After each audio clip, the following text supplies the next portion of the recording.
नमस्कार बच्चों।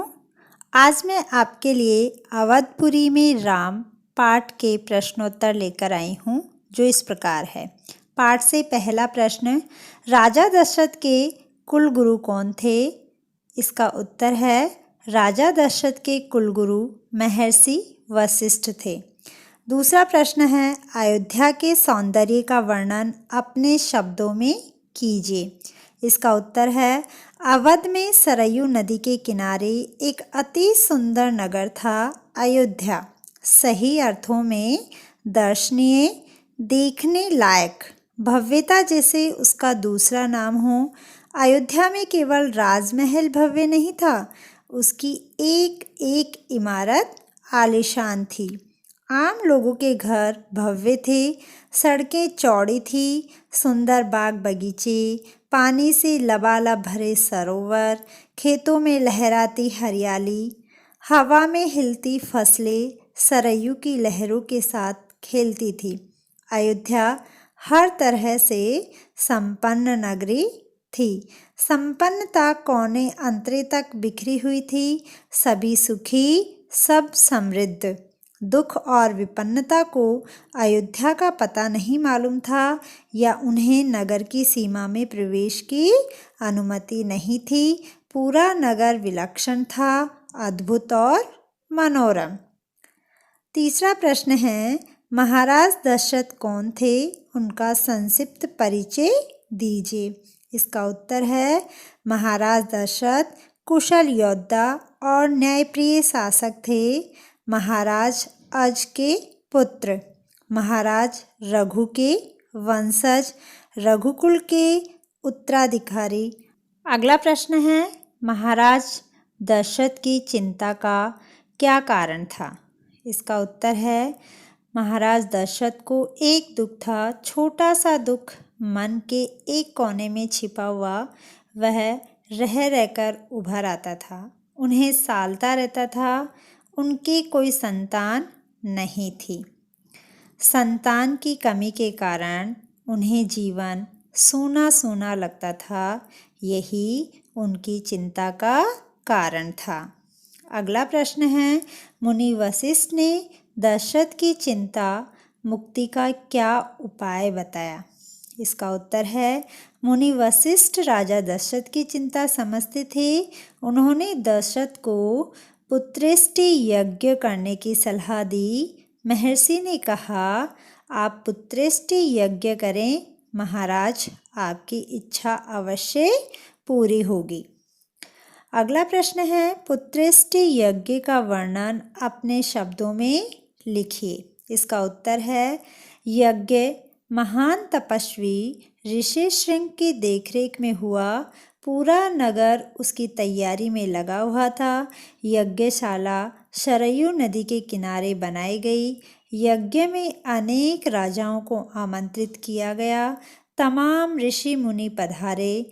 शंख ध्वनि और मंत्रोच्चार के बीच एक एक कर सबने आहुति डाली। अंतिम आहुति राजा दशरथ की थी। अगला प्रश्न है, राजा दशरथ की रानियों ने किन किन पुत्रों को जन्म दिया? इसका उत्तर है, राजा दशरथ की तीनों रानियां पुत्रवती हुई। महारानी कौशल्या ने राम को जन्म दिया। चैत्र माह की नवमी के दिन रानी सुमित्रा के 2 पुत्र हुए, लक्ष्मण और शत्रुघ्न, और रानी कैकेयी के पुत्र का नाम भरत रखा गया।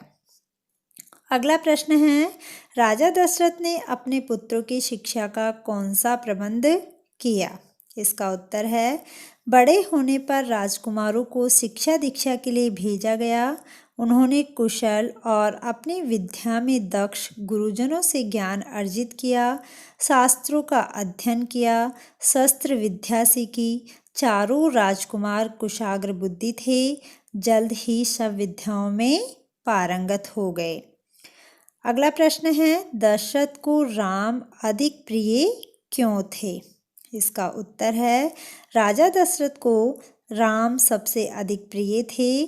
ज्येष्ठ पुत्र होने के कारण और मानवीय गुणों के भी कूट कूट कर भरे होने के कारण राजा दशरथ को राम अधिक प्रिय थे। अगला प्रश्न है, महर्षि विश्वामित्र ने राजा दशरथ से क्या कहा? इसका उत्तर है, महर्षि विश्वामित्र ने राजा दशरथ से कहा, मैं सिद्धि के लिए एक यज्ञ कर रहा हूँ।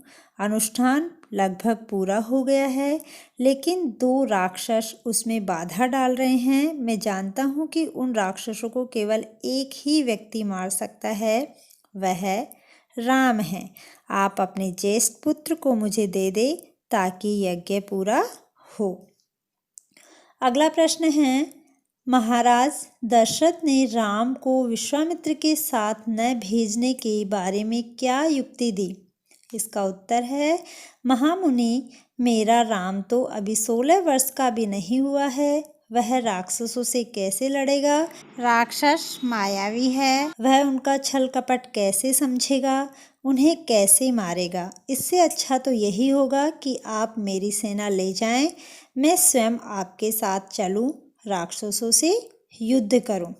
मैं राम के बिना नहीं रह सकता महामुनि, एक पल भी नहीं। आप राम को छोड़कर जो चाहे मांग ले, उसे मत ले जाइए। मैं राम को नहीं दूंगा, बिल्कुल नहीं। वह मेरे बुढ़ापे की संतान है, मैं उससे बहुत प्रेम करता हूँ। अंतिम प्रश्न है, मुनि वशिष्ठ ने राजा दशरथ को क्या कहकर समझाया? इसका उत्तर है, राजन, आपको अपना वचन पूरा करना चाहिए। रघुकुल की रीति यही है। प्राण देकर भी आपके पूर्वजों ने वचन निभाया है। आप राम की चिंता न करें। महर्षि के होते उनका कोई कुछ नहीं बिगाड़ सकता। महाराज महर्षि विश्वामित्र सिद्ध पुरुष है, तपस्वी हैं, अनेक गुप्त विद्याओं के जानकार है। वह कुछ सोचकर ही यहाँ आए हैं। राम उनसे अनेक नई विद्याएं सीख सकेंगे। आप राम को महर्षि विश्वामित्र के साथ जाने दे, राम को उन्हें सौंप दे। अगर आपको वीडियो पसंद आया तो लाइक करें, कमेंट करें और चैनल को सब्सक्राइब करें। Thank you.